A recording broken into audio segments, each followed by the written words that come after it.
Hi there, my name is Matti Sulanto. I'm a photographer based in Helsinki, Finland. And in this video I'm going to tell you how you can nail your exposure every time and get constant results. If you're new here and you like my content, please consider subscribing to my channel and tap the bell also so you won't miss any of my future videos. I'll publish a new video every Tuesday.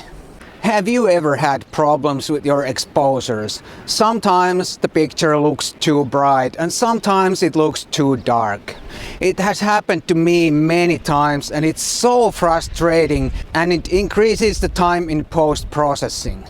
Let me tell you how you can make constant quality with your exposures, and that'll reduce your time in post-processing, thus leaving more time to make great images. In winter and in snow, it's hard to make good exposures because everything is white. And our cameras don't understand that very well. And the images usually come out too dark. There's not so much need today for the perfect exposure because the cameras and sensors are so awesome. However, if you want to squeeze the maximum quality out of your camera and out of your sensor, you will want to make sure that your exposures are spot on. The correct exposure is of course subjective, but from the image quality point of view, there's only one way to expose. That is, expose to the right. It means expose as bright as necessary, but not too bright. There is a way to get constant exposures and nail your exposure every time. I'm gonna show it to you with my Lumix G9, but this will work on any camera that has the zebra pattern feature. The zebra was originally designed for video work, but it's also a great feature for photography. The zebra pattern will show you exactly where in the image the brightness reaches a certain level. And better yet, you can set the level however you like it. And this is way better than the so-called highlight warning that blinks in the overexposed areas. In this I'm going to shoot raw because in my opinion it's the only way. But if you want to shoot JPEG, you may have to adjust the process a little bit. Okay, let's go to my office and make a small test. It's easier to do it inside because we can examine the results right away on a computer. Okay, let's get started. If we want to expose as bright as necessary, but not too bright, it makes sense to set the target to the highlights. I want to find a point where I still have details in my highlights, and I'm going to use that as my reference point. When I go out there and start shooting some real pictures, I'm going to look for the brightest part in my image where I still want to preserve details. If this doesn't make any sense right now, bear with me, it'll make sense in a moment. Let's make a test. I'm gonna use this lens cloth as my white target, because it has some detail in it. White piece of paper would do the same thing, but it has less detail, so it's harder to evaluate the results. The test scene is very simple, because we're only looking for details in the bright areas.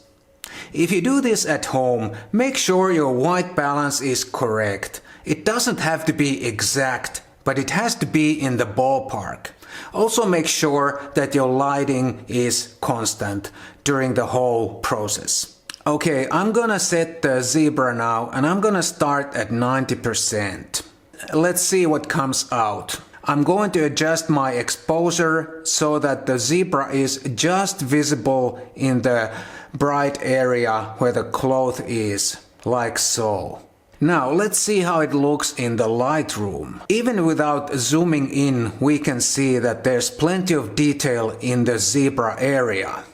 It looks good, but I think we could go a little bit brighter still without losing any detail. Let's set the zebra at 95% and make another picture. I'm going to set my exposure the same way I did before, so that the zebra is just visible in the bright area where the cloth is. Now, how does this look in the Lightroom? It's a tad brighter than the previous image, like it should, but we can still see detail in the bright area. When we look at the RGB values, we are in the 230-240 range, which is perfect. The pure white is 255, but anything above 245 is almost white already. So the 230-240 range is what we want if we wish to see details. When I'm in a real world situation taking pictures out there, I'm going to look for the brightest area in my image where I still want to see details, and I'm going to set my exposure so that I can see the zebra in that area, in that brightest area in my image where I want to preserve details. It's important to understand that it's not necessarily the brightest area in the image. It's the brightest area where I want to see details. Okay, let's go out and make some real-world images and see how this really works. I'm going to shoot some snow-covered cars here, and this is a good test to see if I can preserve the highlights without blowing them out. I want to see the zebra in the brightest part of the snow, and the first area where the zebra is going to show up will be about 235 in RGB value, and I can trust it's not blown out even if it may look a bit bright in the viewfinder. Okay, let's take a final look in the Lightroom and see how this looks. It looks pretty good and there's nice detail in the snow. I'm just going to adjust the tonality so that it looks good to me. It looks like I may have to drop the exposure just a bit, but that's okay as long as I'm not losing any highlight detail here and I'm not overexposed. But you should understand that at the time of the capture, the image may look too bright or not the way you want. But the idea here is to capture the perfect amount of light and then post-process the image the way we want. This is like a two-step process. First the capture, then the post-processing. But of course, you should know what you want when you hit the shutter. This may sound like a complex process, but it's really not. And if I can do it, so can you.